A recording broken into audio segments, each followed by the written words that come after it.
Welcome back to Story Hour, boys and girls. Today, our selection is The Lion Inside. It is written by Rachel Bright, illustrated by Jim Field. And I wonder if anybody you remember what else that she wrote. Here's a clue.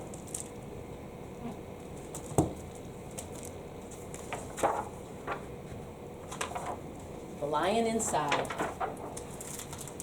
In a dry, dusty place where the sand sparkled gold stood a mighty flat rock, all craggy and old.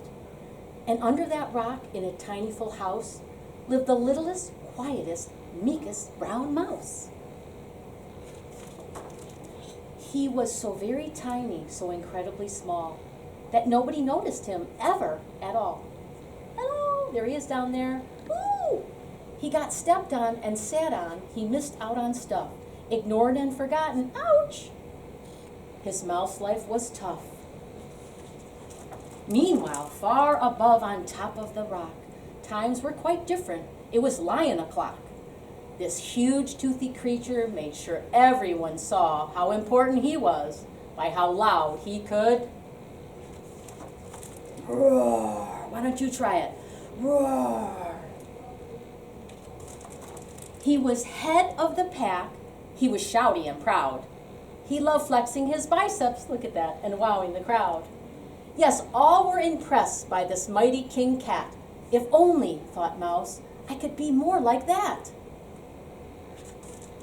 Then late one dark night in his tiny mouse bed, the cleverest thought popped into his head.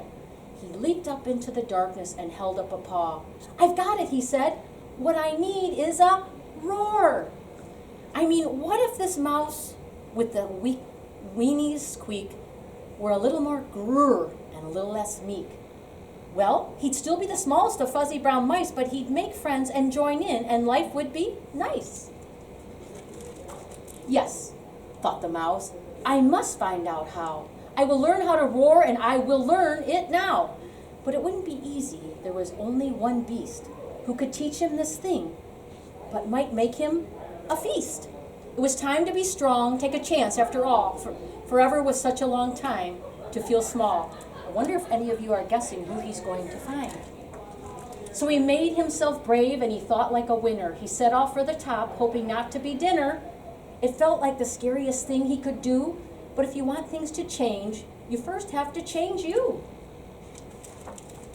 The farther he climbed, the closer he got to the slumbering lion, reclining on top. Then at last, as he stood on his tippity toes, he found himself suddenly nose to nose. Who do you think it is? Nose! Aha! Gulp! Pardon me! Wake up, Mr. Lion. You've got company.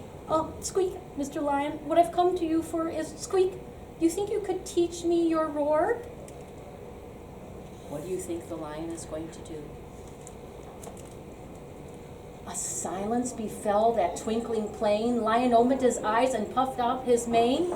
Time went so slowly, it felt like a week. Then he opened his mouth and let out a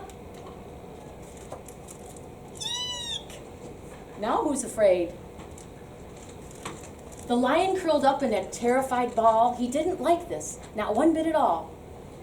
Don't hurt me, he whimpered. Oh, try to be nice. Well, this mighty great lion was frightened of mice. Oh, don't worry, Mouse peeped. I'm here as a friend. Let's hang out together, be pals to the end. That was a magical moment for sure, when the mouse didn't feel at all small anymore. He had found his true voice and learned to speak out.